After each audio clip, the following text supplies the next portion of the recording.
Isang pinagpalang araw po sa inyong lahat mga kaibigan, mga kapatid. Muli po tayong magsasama-sama sa pagbubulay po ng salita ng Panginoon. At magandang gabi po sa inyong lahat.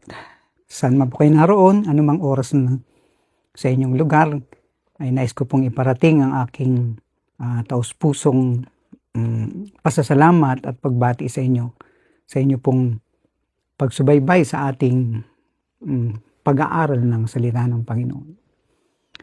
At muli po, mga kamag-aaral, ay tayo po ay magtatalakay ng isang paksa na kung saan po ay sisikapin ng iyong lingkod na maipaliwanag po natin ang isang bagay na hindi dapat po pinagtatalunan. Kaya po ang ating paksa ay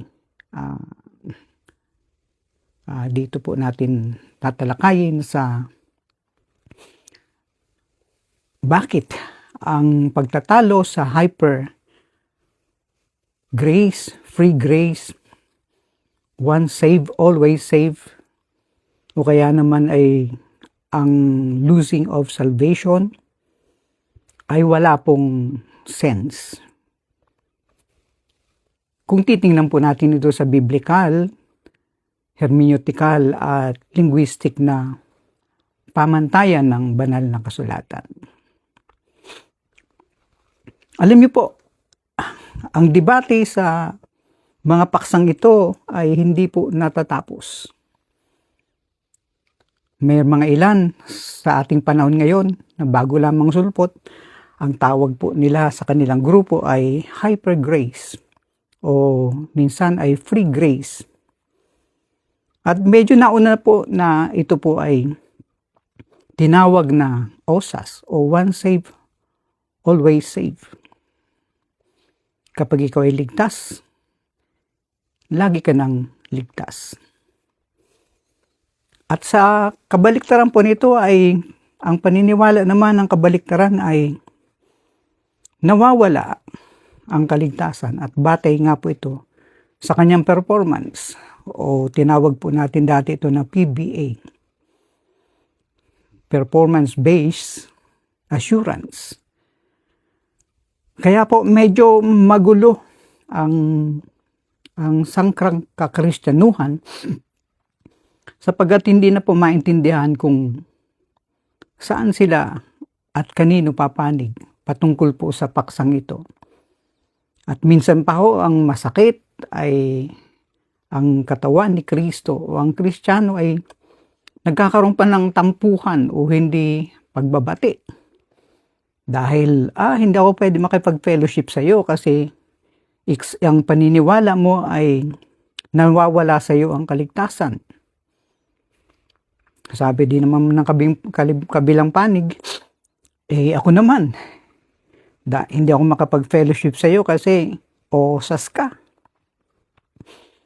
Nakakalungkot po na nasasaktan ang katawan ni Kristo dahil lamang po sa ganitong mga pagtatalo. At ang nakalulungkot po ay hindi naman ito at hindi po nagkaroon ng ganitong dibisyon sa panahon po ng mga apostol o ng mga unang Kristiyano. Sapagkat kailan lang din naman po lumutang yan, mga 15th, 16th century, nung mangaral po ang isang hinahanga nating theologians na si John Calvin. At ito po ay inupos ng kanyang estudyante na si Armenius. So mula po dito ay nagkaroon na ng dibisyon ang Kristiyanong pananampalataya. At sa mga karamihan po ng mga o hindi man lahat ng mga kapatid nating Baptist ay ito po ang pinangahawakang pananampalataya. Hindi naman po lahat. At yung mga Presbyterian na mga kapatid natin ay ganito rin po ang kanilang paniniwala. At doon naman po sa extreme na grupo ng mga Baptist ay Presbyterian ay Ang tawag nila, sila yung Reformed theologian. So, nagkaroon na po ng hindi pagkakaintindihan dahil po ang bawat panig ay tuwing magbabasa ng banal na kasulatan ay meron na silang preconceived idea sa kanyang pagbabasa. At naalala ko po nung ako po ay batang estudyante pa at ako po ay pumapanig doon sa Calvinism doctrine, kumuha po ako ng concordance. At lahat ng mga talata na papanig doon sa paniniwala ko bilang once saved, always saved, ay yun lang ang binibigyan ko ng diin at hindi ko nagaanong binibigyan ng pansin yung mga talata na magpapahina sa aking pananampalataya. At palibasa tayo po ay nagising din naman sa pananampalatayang Pentecostal. Dito po ay popular yung tinatawag na nawawala ang kaligtasan. So ganoon din po ang ginagawa. So ang nangyayari po, dahil may kanya-kanya tayong panig na pinili, tuwing magbabasa tayo ng Biblia ay iniintindi natin yung bawat talata batay doon sa ating denominasyon na pinaniniwalaan. At layunin po ng iyong lingkod sa ating pag-aaral na ito po ay i-reconsider natin. Kung talaga pong doon na kayo nakapanig, ay baka sakaling mabuksan ng iyong pag-unawa at maging tunay na mag-aaral ng Biblia. Kaya nga po sinama ko dito yung konting mga bagay patungkol sa biblical na pamamaraan at hermeneutical na pamamaraan at konting pag-unawa sa lingwahe kapag ang sa isang talata ay binabasa at paano ito dapat iintindihin. Kaya po kapag ini-strip po natin away itong traditions and look directly at the scripture sa pamamagitan po ng tamang hermeneutical at lingwaheng pananaw o pagsiyasat, ang debate po ay mapapansin natin na hindi na talaga ito kailangan o nonsense o it becomes unnecessary. Because the Bible itself does not frame salvation in the terms we use to argue about it. So, sana po kayo po ay magtitiyaga na samahan ako sa pag-aaral ng iyong salita, ng salita ng Panginoon. At kapag kayo po nakarating dito sa minutong ito ng pag-aaral, ay isang lambing lamang po para malaman ko na nariyan pa kayo ay i-type nyo lamang yung salitang biblical. Alam ko na kayo po ay nanonood. Magandang gabi po, Tita Adelfa. Diyan po sa Kabikulan. Purihin ng Panginoon.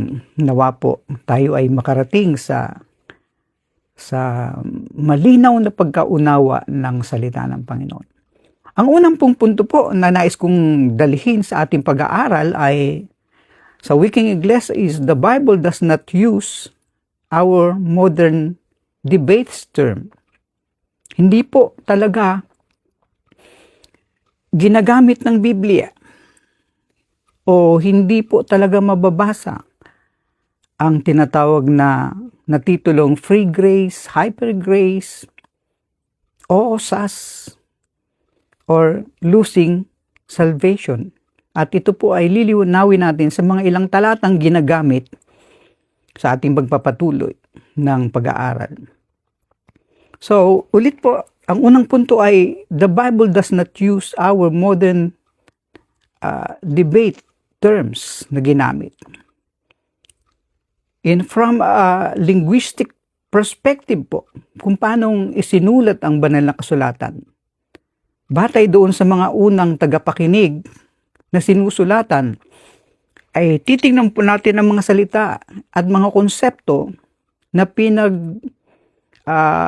tatalunan natin about simply do not exist in the original Bible text. Yung mga pinagtatalunan po nating terminong yan ay hindi po makikita sa Biblia. At kung sa inyo pong palagay mababasa sa Biblia, tulungan niyo po akong isulat ang iyong talata at baka makatulong po sa ating pag-aaral. At kapag kayo naman po ay nagbigay ng talata, ay sisikapin ko naman na tingnan natin ito bilang mag-aaral sa original linguistic perspective ng pagkakasulat ng Biblia. Halimbawa po yung salitang hypergrace.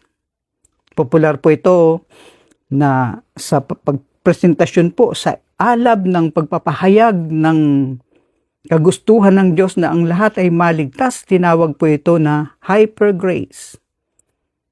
Ang batayan po sapagkat dahil sa ang kasalanan ay sukdulan ang kanyang kalagayan, nangangailangan ito ng hyper din na solusyon.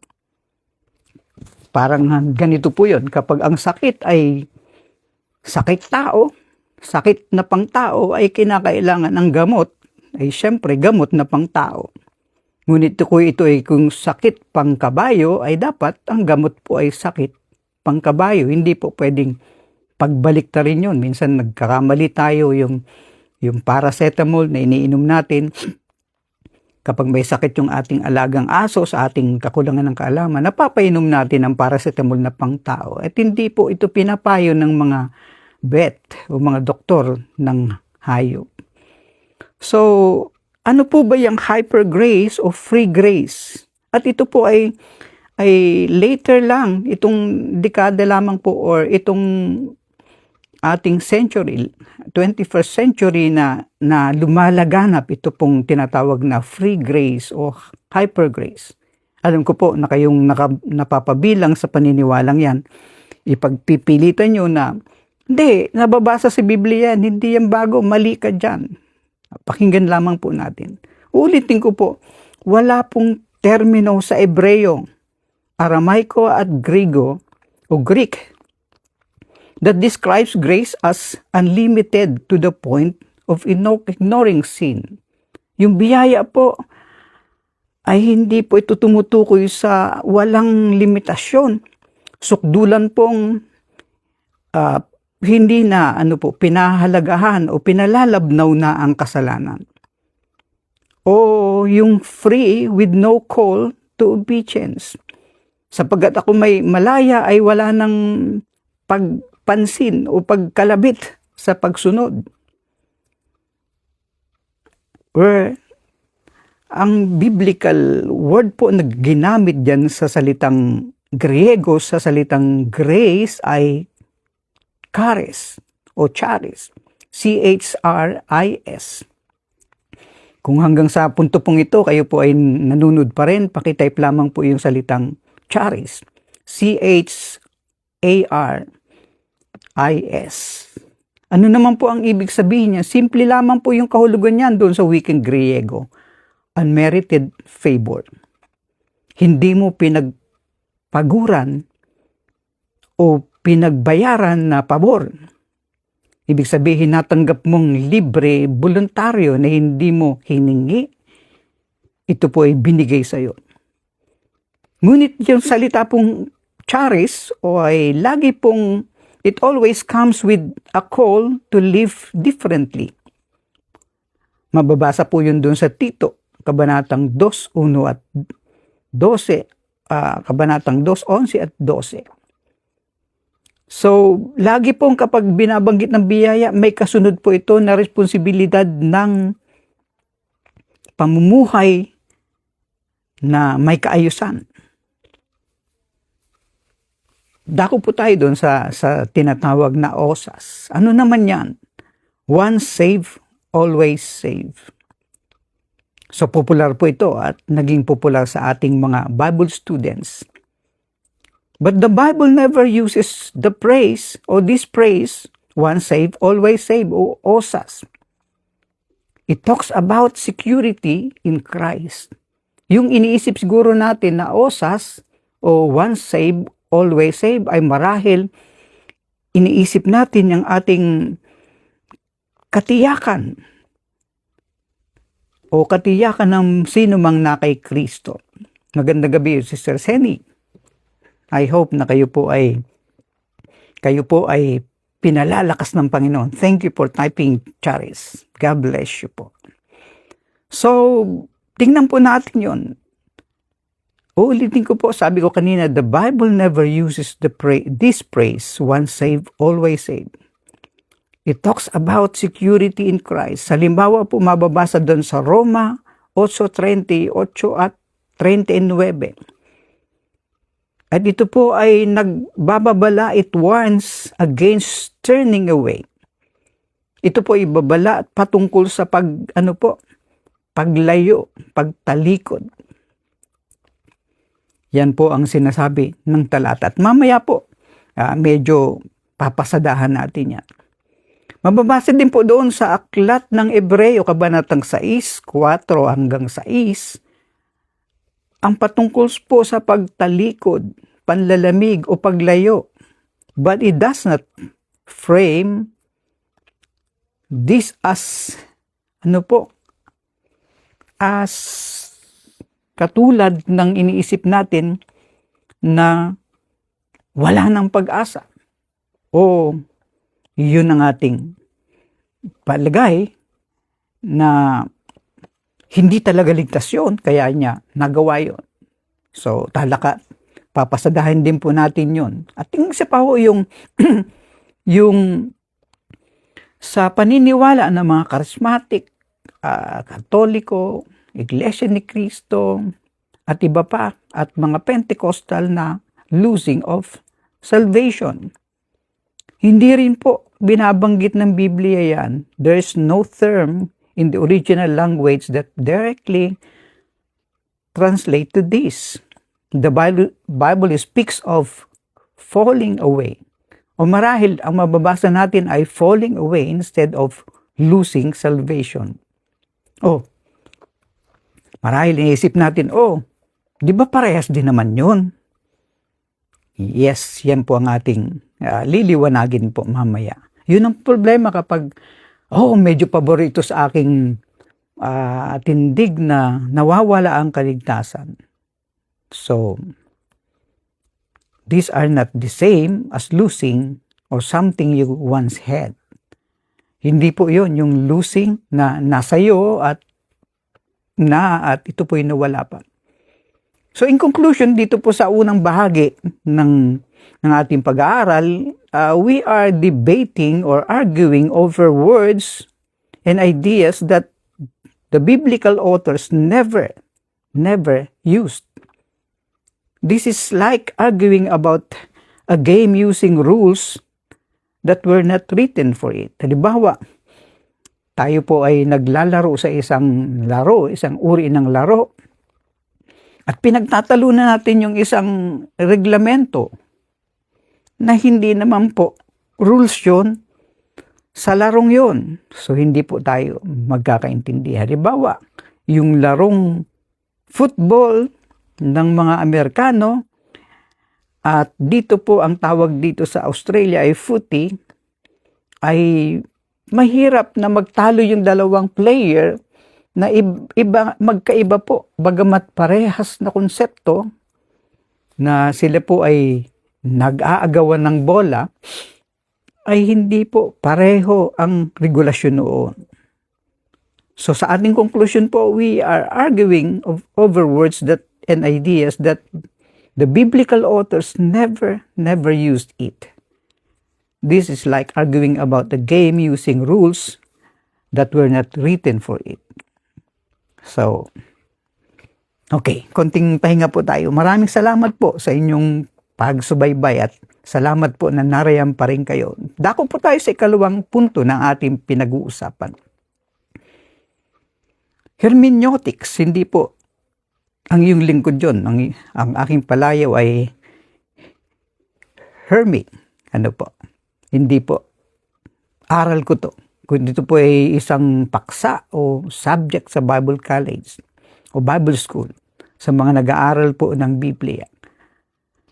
So dito po sa hermeneutics nito ay it demands that we read the scripture in its own context, not ours. Ano po ang ibig sabihin yan? Kapag binabasa po natin yung isang talata, hindi po natin pinatutunog yung ating pagbasa o iniintindi yung ating binabasa batay sa ating pinangahawakang doktrina. Kapag ganun po ang nangyayari, lumilihis po yun sa tunay na kahulugan ng talata. So yan po yung hermeneutics. Tawag nga po doon sa English ay it is an art and science of Bible interpretation. So kung nandiyan pa ho kayo, please type hermeneutics. Ano po? Okay, siguro maghahanda ako minsan ng isang pabuya sa mga nakakapagsagot at nanonood po sa atin. So, proper hermeneutical principles, ang tama pong paggamit ng hermeneutics na prinsipyo ay nagre-require po sa atin to understand the Bible as it was written for its original audience.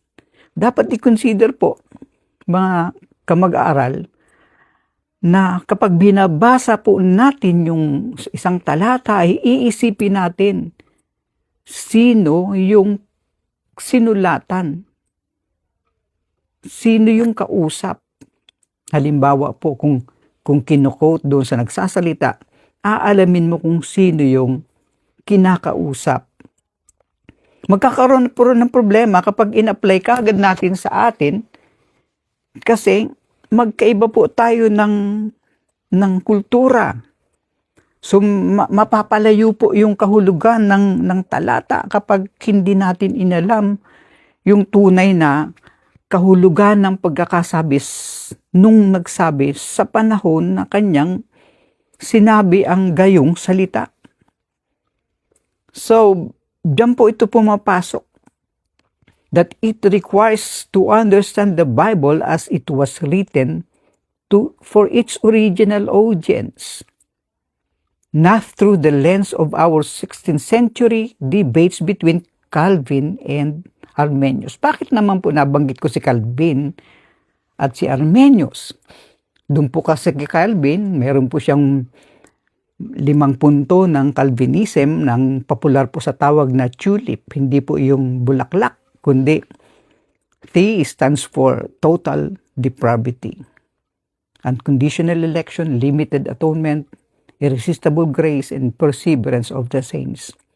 So, kung uunawain po yung doktrinang yon, yun po yung tinatawag na pagkakamalan ng mga nag-aaral sa teologo na ito po ay osas, wherein hindi naman po talaga yun ang punto.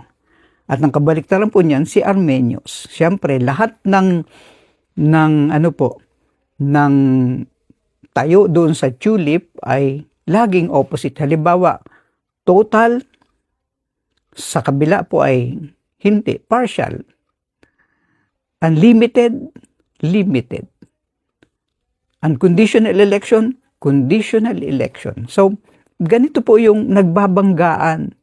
At ulitin ko po, nung unang panahon, wala pa hong pagtatalo ng gayon, mga mag-aral. Ano po? Kailan lamang ito? Mga 16th century, 15th, 16th century. Ang panahong ito na napauso ang doktrinang yan. So, ang scripture po, ang Biblia, the Bible authors wrote to address real issues. Kapag sinusulat po ito ng mga nagsulat ng banal na kasulatan, ang sinusulat po nila ay yung mga tunay na nagaganap sa kanilang panahon. Halimbawa si Pablo, may sinulatan siya sa Korinto. At dinidil niya yung isang kapatid na inaasawa yung kanyang madrasta. So, sumulat po siya. So, meron pong konteksto yung bawat pagsulat. Ano po? So, itong pagkakasulat po ng Biblia, ng mga may akda ng Biblia, sumulat po sila, ina-address po nila yung mga tunay na issue nung panahong iyon. Siyempre po, sa haba ng panahon, iba rin po yung panahon natin ngayon. And not to build systematic theology, hindi po sila sumusulat at gumagawa po ng aklat na tinatawag na sistematikong teolohiya. Hindi po. Talagang plain na usapan lamang po. In fact, wala pong malalalim na termino katulad ng pinag-uusapan natin ngayon. Kasi wala naman po talagang ganun nung panahon na yun, nung isinusulat. Halimbawa po si Pablo, sumulat siya sa mga iglesia facing specific problems. Sumusulat si Pablo at sinusulatan niya halimbawa sa iglesia ng Corinto, mayroong kaguluhan. I-discuss niya po yung mga bagay na kung paano may sasaayos yung ganong kalagayan sa iglesia ng Corinto. So, halimbawa sa kanilang panahon, sa panahon ni Pablo ay ang konteksto ay dinidil niya po yung patungkol sa tinatawag ng mga matatalino noon na legalismo o legalism. Ano po ba yung legalismo? Meron po silang 613 ang mga Israelita at mga Hudyo. May 613 mga kautusan. So doon po, kapag sumablay ka doon sa isa, nagkakaroon na po sila ng iringan o hindi pagkakaintindihan. At minsan nauwi na po sa legalismo na hindi na po practical ang kalagayan. Kaya ang apostol na si Pablo ay nagsasalita siya ng patungkol sa kung paano sinasagot yung mga taong masyadong legal ang pag-iisip. Ano po? Na hindi naman po siguro masama yun, pero kinakailangan maipaliwanag niya sa isang simpleng pagpapahayag upang magkaintindihan. Halimbawa, pinagtatalunan, dapat hindi kinakain ang baboy o ang dugo. So, yung mga grupo na masyadong legalismo ang pag-iisip ay nagagalit, naiinis doon sa mga taong kumakain. So, meron na pong division sa... So, ina-address po ni Pablo kung katulad noon ang problema ay legalismo, pinaliliwanag niya po sa usaping legal.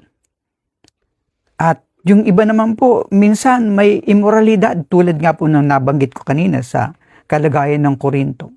So, ganun po sumusulat ang mga sumulat sa Biblia. O halimbawa naman po kayo sumusulat si Pablo patungkol sa mga maling aral. Nung panahon ng yun po, yung legalismo ay at ang maling pagpapahayag, pagkaunawa ng immoralidad at patungkol po sa tinatawag na Gnosticism. Medyo mabibigat na termino po na hindi popular sa atin. At katulad po ng tinatawag na antinomianism. Ano naman po yung halimbawa, yung antinomianism sa panahon ni Pablo, yun po yung lawless.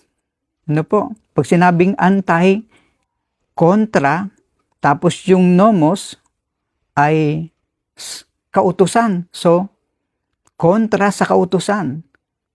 Kung yung iba ay masyadong legalismo, yung ito naman ay kontra naman sa kautusan, antinomian.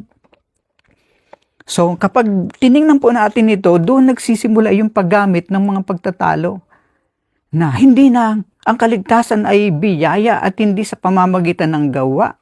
Yung gawa po ay yun nasa panig ng legalismo. At yung ano naman po, yung pananampalataya ay yun nasa panig ng ini-spiritualize lahat yung mga bagay na yun. So, doon po nagkakaroon ng problema. At kapag sila po ay sumusulat ng ganitong ang mga may akda katulad ng legalism, immorality, false teaching, antinomianism, Gnosticism, they were writing not to settle whether salvation is irreversible. Hindi po sinusulat ito ng apostol na ang kaligtasan ay irreversible na, katulad ng tayo ng once saved, always saved. Muli, magandang gabi sa inyo pong lahat na hanggang nanyan natutuwa po ako nakasama ko ngayon. Sabi po ng Biblia, kung saan meron no 2 o 3 nagtitipon sa kanyang pangalan, ay naroon siya. Alam ko po namamagitan ng Diyos sa ating pag-aaral ngayon. So, ikalawang punto po dito, sabi ko po kanina yung ikalawang punto, hermeneutics demands we read scripture in its own context, not ours. So, ang unang punto po, the biblical authors wrote to address real issues. At ikalawa po, scriptures uses metaphor. To describe salvation. Halimbawa, pagpatungkol sa kaligtasan, gumagamit ng mga metaphor ang manunulat. Hindi po technical term. It compares salvation. Halimbawa, ang kaligtasan ay ipinaliliwanag sa isang salita. Halimbawa, born again. Being born again. So, sino ba yung makakapasok sa kaharian ng Diyos? Ay yung born again. So, ginagamit po yung mga salitang yun. At minsan ginagamit po yung adoption, adopted. Halimbawa, salitang washed clean or united to Christ. Lahat pong itong mga terminong ito ginagamit patungkol po sa kaligtasan, being born again, being adopted, being washed clean by His blood, or being united to Christ. Ito pong lahat ay ginagamit na termino upang ipaliwanag ang patungkol sa kaligtasan. You don't argue over whether a child, hindi kayo nag-argue na ang isang batang inadopt can lose being adopted. Hindi pinag-uusapan ng isang tao o isang bata na inadopt ay mawawala ang kanyang adoption. Hindi po yun ang pinag-uusapan. Ang ikatlo po, the whole Bible tells a single story of redemption. Iisa lamang po ang mensahe ng Biblia mula sa Genesis hanggang sa Revelation. Iisa lamang po ang tinatawag na termino patungkol o iskwento patungkol sa kaligtasan. Pamangkin. Thank you for watching. Si Jerome. Ayan po. I know, nasa Quezon City, I think siya ngayon. Good evening sa iyo.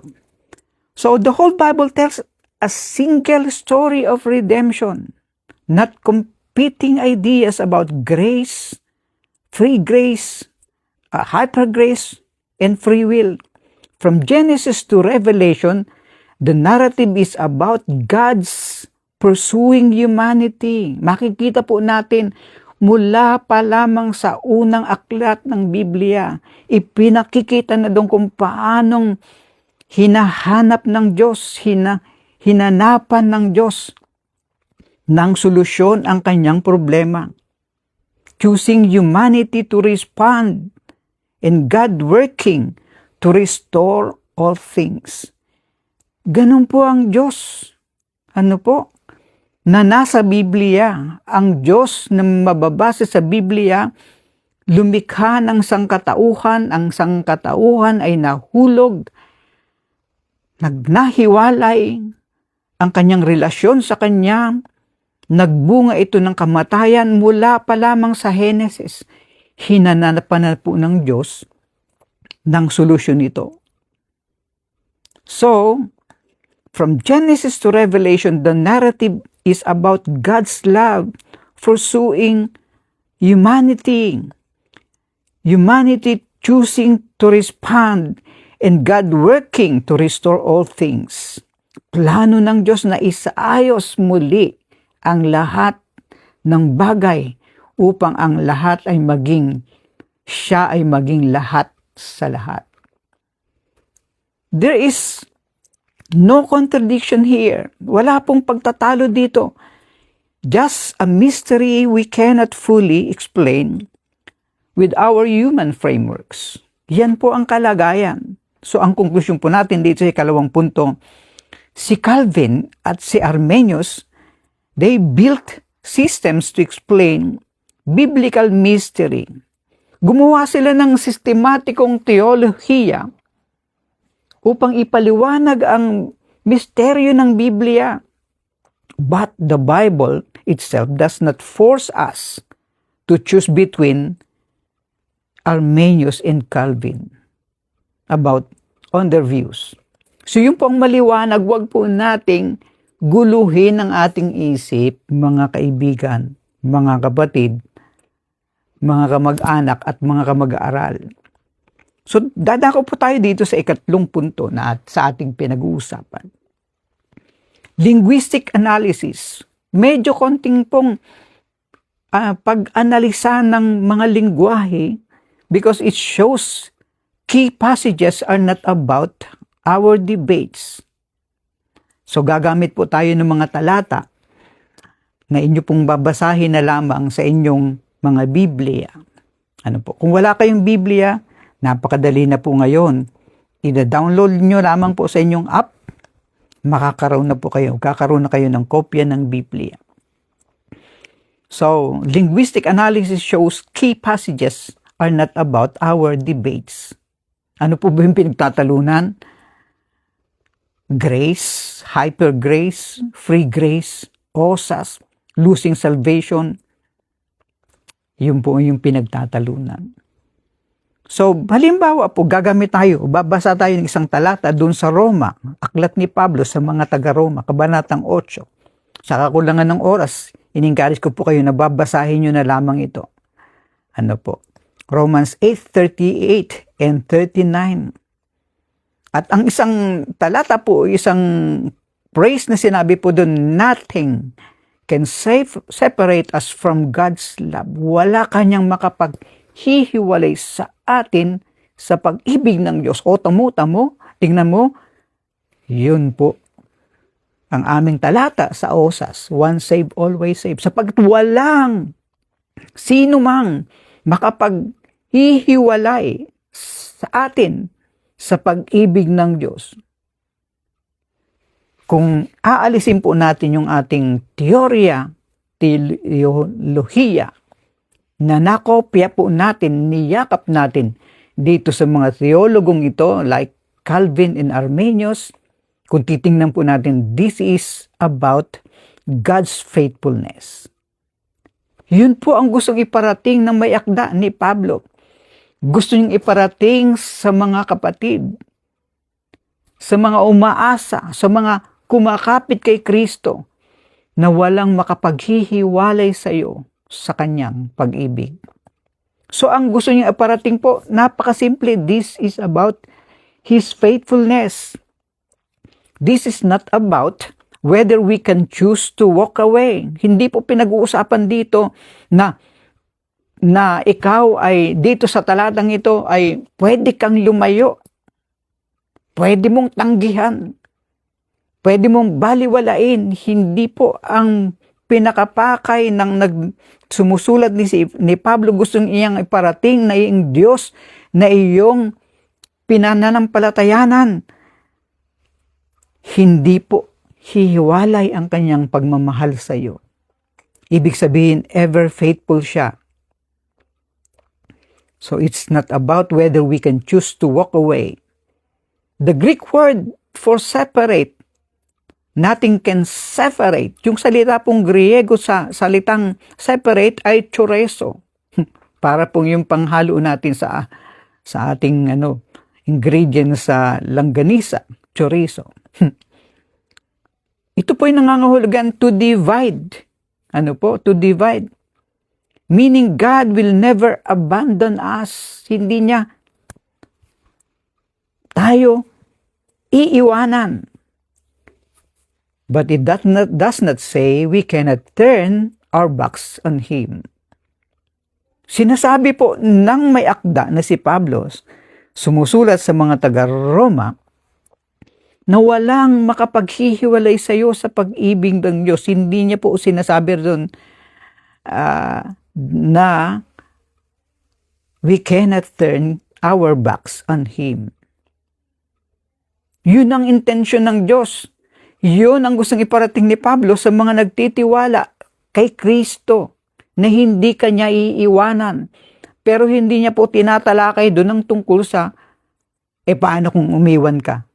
Wala po. Doon kasi nalilis kapag dinadagdagan na natin yung sinasabi ng sumulat. Basahin nyo na lamang po Romans 8:38 and 39. Doon po sa Hebreo 6, kabanatang 6, talatang 4 hanggang 6. Binanggit din po doon sa isang phrase, basahin nyo na lamang po. Sabi po doon, it is impossible for those who have been enlightened. Imposible na daw po doon sa mga naliwanagan na to be brought back to repentance. So may importanteng salita po doon yung imposible na. Well, the Greek word for impossible ay adinatos. Ano po ang ibig sabihin naman neto nung sinusulat niya ito? It is about not possible under current circumstances. Sa ganitong kalagayan, ibig sabihin may kalagayang pinag-uusapan doon. Halimbawa, pinag-uusapan doon, kung tatanggihan mo ang Kristo na namatay para sa iyo, na yun lamang ang tanging paraan para ikaw ay makapasok sa karya ng Diyos, ano ba naman ang pag-asa mo pa? So yun po yung salitang impossible. Na hindi na daw may ibabalik pa sa pagsisisi. Kasi kung tinanggihan mo, the only solution, ang solusyon lang po ng problema ng kasalanan upang ikaw ay wag mabuli doon sa dagat-dagatang apoy, na-share ko na po ito, lahat ng tao ay bubuhayin dahil si Kristo ay namatay para sa lahat, mabubuhay ang lahat, 15:22 ng unang Korinto. Pero sabi po ni Juan sa pahayag sa Revelation, mapalad sila na napabilang sa unang pagkabuhay. Bakit po? Makakasama nilang maghari si Kristo. Ngunit sa hindi po mapapasama sa unang pagkabuhay, ang kanilang lugar ay doon sa dagat-dagatang apoy na siyang ikalawang kamatayan.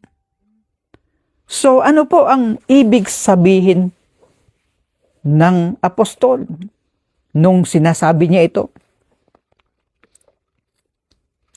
So salita pong impossible o adinatos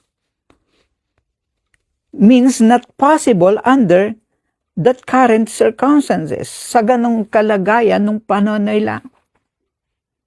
Yun po. So wag po tayo minsan lalabas doon sa ano lang pinag-uusapan. Well, hindi pa ho natin in-expound yung mga talata. So it describes the difficulty of returning to faith. Mahirap na daw po makabalik sa pananampalataya. Good evening, Brother Ezekiel Sgera. Thank you for watching. Ano po? Anong sabi diyan sa talata?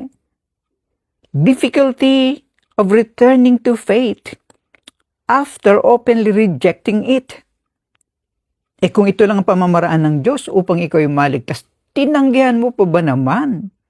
Thank you for watching, Bishop Hill. Tinanggihan mo ba naman yung only solution of God? Hindi ka nga mapapasama sa unang pagkabuhay sapagkat sino po lamang mapapasama sa unang pagkabuhay na mapalad at pinagpala at masaya ay yung mga tinanggap ang sakripisyo ni Kristo. So, malinaw po. ang sinasabi ng talata. Huwag po natin dadagdagan ito. Doon po nagkakaroon ng problema. Bakit ko po kailangan talakayin ito? Kasi doon naman po sa naniniwala ng losing of salvation, ito naman po yung paboritong talata. So, nagkakaroon na po ng tantyahan dito. Mas marami akong talata dito. Ako naman marami dito. So, nagkakaroon ng confusion. Wala naman po ang Biblia na tinutukoy doon. Halimbawa, tingnan po natin sa Ebanghelyo ni Juan. Ang kabanata po ay 28 at 29. Ang sabi po doon, no one can snatch them out of my hand, neither in the Father's hand. So, sinasabi ni Kristo kung bakit sila iisa, sapagkat sa akin, safety ka sa kamay ko. Sa kamay ng Ama, safety ka. No one can snatch them out of my hand. Well, ang talata po, this is about Christ protecting His sheep. Ang gustong iparating po ng talata ay ipinararating niya ng Panginoong Jesucristo na sa kanyang mga kamay, safe ka. Amen ba? Kaibigan, kapatid, kaya importante si Kristo sa buhay mo. Kay Kristo at sa Ama, sa kanilang kamay, safe ka. Amen po ba? No one can snatch them out of my hand. This is about Christ protecting His sheep. Not about sheep being unable to wander away. Hindi po pinag-uusapan dito. Hindi, minsan sinisingitan natin dito. No, tamo, walang makakaagaw sa'yo. Pero hindi po pinag-uusapan dyan na pwede kang lumabas. Pwede kang lumandag sa kamay niya. Hindi po pinag-uusapan, napakalinaw lamang po ng talata. No one can snatch them out of my hand. And this is about Christ protecting His sheep, not about sheep being unable to wander away. So the text says, no one else can take them, and it does not address whether the sheep can choose to live. Hindi rin pinag-usapan dito na pwedeng ang isang tupa ay bumitaw. Ano po? So, ang gusto lamang iparating ng author ay gusto niyang iparating sa inyong umahasa sa Kanya na sa Kanyang mga kamay, safe ka. Sa kamay ng Ama, safe ka. Kaya nga sabi ng talatang 30, ako at ang Ama ay iisa. Iisa sila saan? Sa pagpoprotekta sa iyo. Kung ang iyong pag-asa sa Kanya. Amen po ba? Yan no kapatid ang. So doon po kay Santiago naman, meron naman dito 2:17 ng Santiago. Ang sabi po doon, faith without work is dead. Ang pananampalataya daw pong walang kasabay, kaakibat na gawa ay patay. But this does not mean work saves us. Hindi po ang kahulugan nito na nais iparating ni Apostol Santiago na ang yung mga gawa ang magliligtas sa iyo, wala din po doon. This does not mean works saves us. It means faith that does not produce change is not really real faith. Ang sinasabi niya lang naman, ang pananampalatayang walang gawa ay isang palatayang walang pagbabago, yan ay hindi tunay na pananampalataya. And the Greek word for dead, yung Greek word ng patay ay nekros.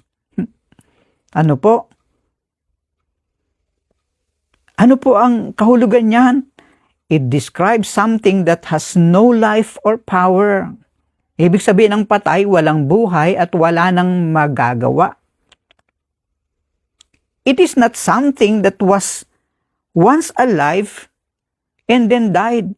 Hindi po pinag-uusapan dito na siya ay nung sumampalataya buhay tapos hindi na siya nung sumampalataya patay. Hindi rin po yun ang kahulugan nun. Ate Mars, thank you for watching from Bicol. So, ano po ang may conclude natin dito sa puntong ito? Those passages we fight over are not saying that we think they're saying. Ibig sabihin yung mga talatang yon, kapag ikinakabit na natin doon sa ating mga preconceived doctrine or ideas, doon na po nagkakaroon problema. Kasi pinipilat na natin na patunugin yung bawat talatang nabasa natin, kailangan sumang-ayon sa aking pinaniwalaan. At may mga talata na hindi sumasang-ayon sa aking pinanampalatayanan, hindi yan ang tama. Hindi yan ang kahulugan yan. Doon na po nagkakaroon ng pagtatalo. So those passages we fight over are not saying what we think they are saying. They address relationship. Ang karamihan po doon sa ating binasa, ang pinag-uusapan doon, relasyon at katapatan. It is not about technical questions we argue about. So sana po, nakita po natin ang katuturan. The point there is linguistic analysis shows key passages are not about our debates. Hindi pwedeng magamit po yung mga talatang yun o marami pa. At isa pa hong punto, may oras pa ho tayo, na konti. The Bible focus on relationship. Tama po kayo. Ang Biblia po ay nakasentro sa isang relasyon. Paano po? How does it work? Nilikha ng Diyos magkaroon ng hayop, magkaroon ng mga planeta, magkaroon ng mga halaman, nagkaroon. Pero nung pagdating sa tao, humubog siya ng isang figura, hiningahan niya, at pinag-usapan nila ng Diyos, lalangin natin ng tao ayon sa ating wangis. Mabait naman po yung mga hayop na yon nung nilikha. Pwedeng makasama, nakakatuwa yung aso, nakakatuwa yung pusa, malalambing yung mga hayop na yun, pero hindi po yun sapat sapagkat hindi po kauri ng Diyos yun. Ang kauri niya, ikaw na tao. Kaya nung sinabi niya, let us make man in our image, after our likeness, yun po ang brilyante, ang ginto na nasa iyo na napakahalaga sa Diyos. At dahil napakahalaga ang humanity sa Kanya, He'll do everything that He could, that He can, para isalba siya. So, because the Bible focuses on relationship, not about legal certainty. Hindi po yung mga doktrina, legalidad, systematic theology ng mga theologians. No, it is not about those things. The Bible is a very simple book. It talks about relationship. Nais ng Diyos na ma-restore.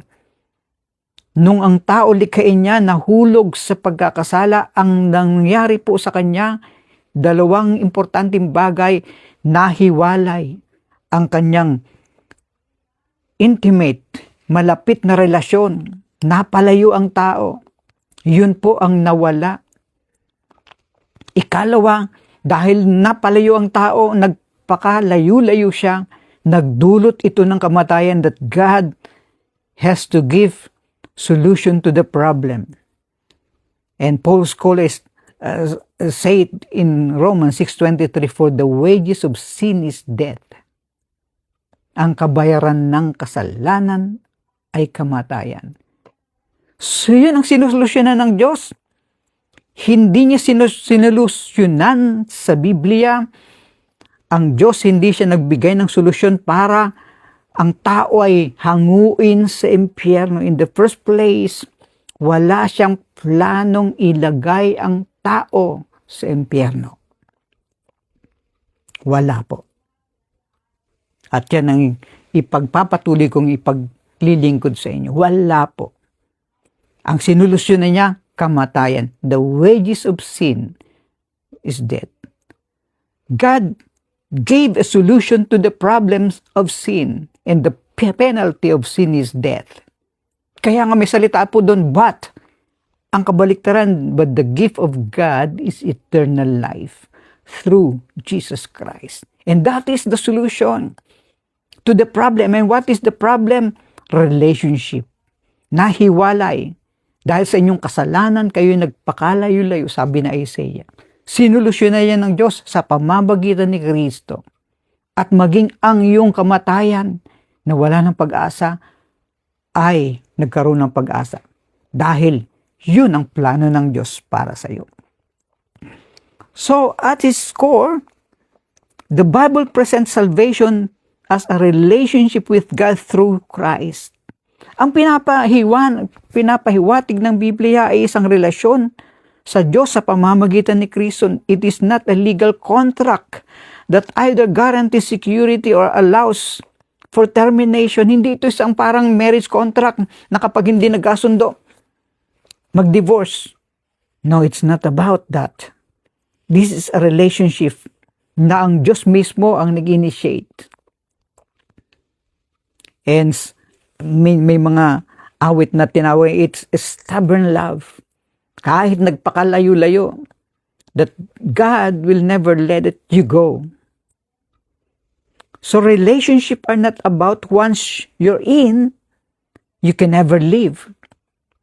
Sa isang relasyon po, hindi nangangahulugan na kapag ikaw ay pumasok sa isang relasyon, hindi ka na makalalabas. No. When we talk about relationships are not about once you are in, you can never leave, or you can be kicked out at any time sa relasyon. Relationship is about love.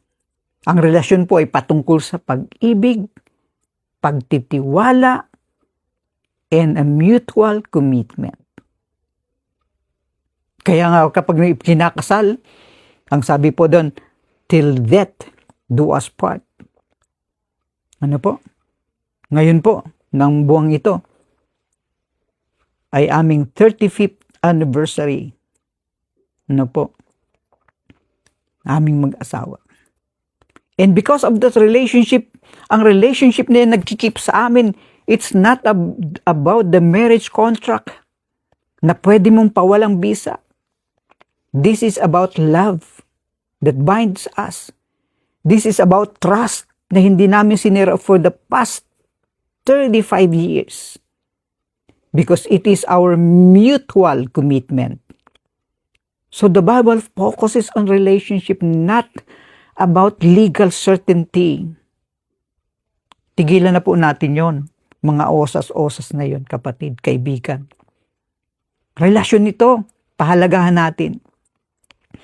That God invites us to enter the relationship freely. Sabi po ng Revelation 3:20, Here I am at the door of your heart, knock.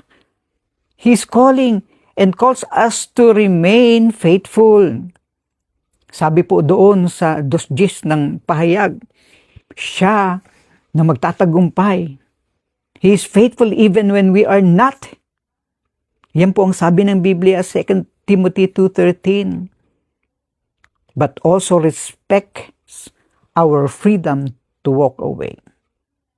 Pababayaan ka ng Diyos kung tatalikuran mo siya. Remember, mayroon 2 resurrection. Kung tatalikuran mo siya, then, mabubuhay ka pa rin. But, doon sa ikalawang kamatayan, ay ikaw na ang magbabayad para sa iyo. But that doesn't mean na ikaw ay totorturin doon pang walang hanggan. No, hindi ang Diyos ganon. Yan ang pinipinta ng maraming preacher, but ang Diyos na aking pinishare ay Diyos na naghahanap ng solusyon. At hinanap niya ang solusyon, ipinadala niya ang kanyang anak na ang sino mang tatanggap sa kanya mapapasama sa unang pagkabuhay. Yung tatanggihan siya sa inaalak niyang relasyon, ikaw na ang sasagot para sa iyo. Pero bubuhayin ka pa rin dahil naging kabayaran ng kamatayan, ng kasalan mo ay kamatayan, mabubuhay ka din. Kaibahan, pag-uusapan natin, ikaw ay magbabayad ng para sa'yo. So the Bible's goal is not to give us certainty about whether we can lose our salvation or not. It is to call us to love God with all our hearts and live in a way that honors Him. Yun ang Biblia. Sa ating pangwakas po dito, we might be spending time arguing about technicalities, doctrines, theologies, when the Bible wants us to focus on growing in love and faithfulness. This is not about your doctrine. Nagpapaalala lang po ako, ikaw ay lasing na dyan sa iyong reliyon, sa iyong doktrina. Ayaw mo bitawan, ito ang tama, ito lang ang tama. Armenius ako. Ito ang nakikita kong tama sa Biblia. Hindi, Calvinistic ako, Osas ako. Free grace ang akin, hyper grace ang akin, hindi na ito mawawala. No, it's not about that, friends and classmates. It is about relationship. Because the Bible focuses on relationship, not on your doctrines, not on your legal certainty. It is about God giving you the opportunity to be in a relationship with Him. Yan pahalagahan natin. Huwag tayong paloko sa maraming mga preacher na ipagpatayan. Kung pwede lang, huwag na tayong maging kaibigan dahil itong pininiwalang kayong maniwala. Hindi. Ano yun? Panatiko yun ang tawag doon. So the final debates, ito yung punto na gusto kong wakasan sa ating pagwakas. The debates are based on tradition, not on the scripture. Ang debating yan, tungkol yan sa dalawang nag-uumpugan na inimbentong sistematikong theology, from Calvin to Arminianism. Hindi yan ang scripture. The split between Calvin and Arminians' views emerged centuries after the Bible was written. Yang naimbentong doktrinang yan, sumulpot lang yan, matagal ng panahon na naisulat ang Biblia. Kaibigan, kapatid. Both traditions try to make sense of biblical truth, but they turn mysteries into rules that we can fight over. That is very unfortunate, friends. When we let go of these frameworks and read the scripture on its own terms, we find kapag binitawan natin ang ating pagiging panatiko sa reliyon, sa tradisyon, sa iyong pinaniniwalaan, then we find God's grace. Makikita mo ang biyaya ng Diyos. God's grace is free and unmerited. Ang biyaya ng Diyos ay libre at hindi mo pagtatrabahuhan. We can find that we are called to respond in faith and live righteously. We can find God is faithful to us even when we fail, even when we are not. We are responsible for our choices. Yun ang makikita natin na sabi nga po ng matatanda, buntot mo, hila mo. These truths do not contradict each other. They complement each other as part of the mystery of a loving God who respects our freedom while pursuing us with relentless grace and love. In short, mga kaibigan, mga kamag-aral, the debates makes no sense because we are arguing about questions the Bible does not ask. Pinagtatalunan natin ang isang tanong na hindi naman itinatanong na Biblia. And missing the point it does make. Magandang gabi. Sana po nakatulong ang ating pag-aaral